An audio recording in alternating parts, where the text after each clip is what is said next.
राम कथा के गायक हैं और निस्संदेह उन्होंने राम कथा के माध्यम से बहुत से लोगों को कथा सुना करके राम से जोड़ने का प्रयत्न किया है। परंतु भगवान श्री राम के सिद्धांत के अनुकूल चलना और व्यवहार भी करना यही सच्ची राम भक्ति है। हम अयोध्या में रहकर यही अनुभव करते हैं कि कथनी और करनी एक हो। जिन भगवान श्री राम ने गृद्धराज जटायु का अंतिम संस्कार विधिपूर्वक किया, तेहिकर क्रिया जथोचित निजकर कीन्ही राम। दशरथ जी के मर जाने पर भगवान श्री राम ने जब उन्हें पता चला तो चित्रकूट में विधिपूर्वक उनका पिंडदानादि कर्म किया। श्री भरत जी ने पिताजी के मरने पर 12 दिनों तक सारे विधि विधान किए और 13वें दिन जब सब कार्य संपन्न हुआ उसके पश्चात सभा में राजा बनाने की चर्चा की गई। तो जहाँ इतनी मर्यादाओं का राम जी ने संरक्षण किया, इसीलिए भगवान श्री राम मर्यादा पुरुषोत्तम कहलाते हैं। तो उनकी मर्यादाओं का पालन हमें अवश्य करना चाहिए।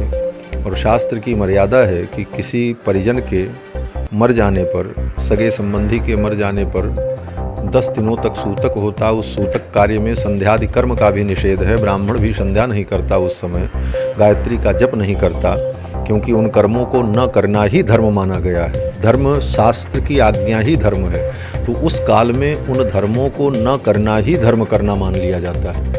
और ऐसी स्थिति में मंदिरादि में जाना, देवताओं का पूजन करना, देवताओं की प्रतिमाओं का पूजन करना, यह पूर्ण रूप से शास्त्र में निषिद्ध है। और जैसा कि हमने सुना कि 2 दिन पूर्व उनकी पत्नी का निधन हुआ, उसके पश्चात काशी में विश्वनाथ जी का उन्होंने जाके पूजन किया। तो यह एक प्रकार से मंदिर की बनी हुई मर्यादा का और वैदिक सिद्धांत का बहुत बड़ा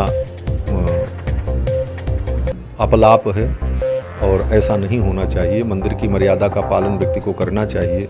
सूतक में मंदिर में प्रवेश नहीं करना चाहिए। और पत्नी के मर जाने पर 10 दिनों तक सूतक होता है और बाल की मुंडन कराने के पश्चात श्राद्धादि कर्म करने के बाद सूतक की निवृत्ति होती है। और ऐसी स्थिति में दर्शन करना, पूजन करना, कथा करना यह शास्त्र सम्मत नहीं है।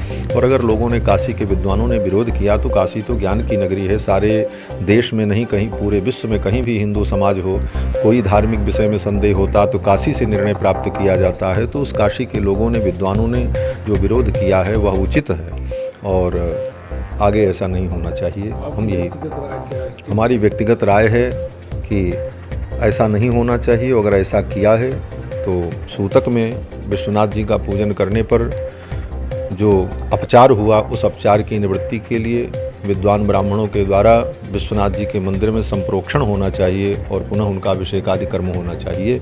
यही शास्त्र की आज्ञा है। मुरारी बापू को क्या करना चाहिए?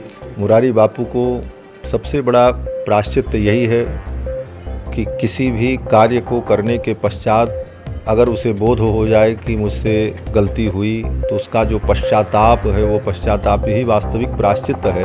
तो वस्तुतः पश्चाताप हो तो प्रायश्चित होगा, अन्यथा लोग के दबाव में अगर कोई पश्चाताप है तो वह पश्चाताप भी व्यर्थ होता है, उसका कोई मूल्य नहीं।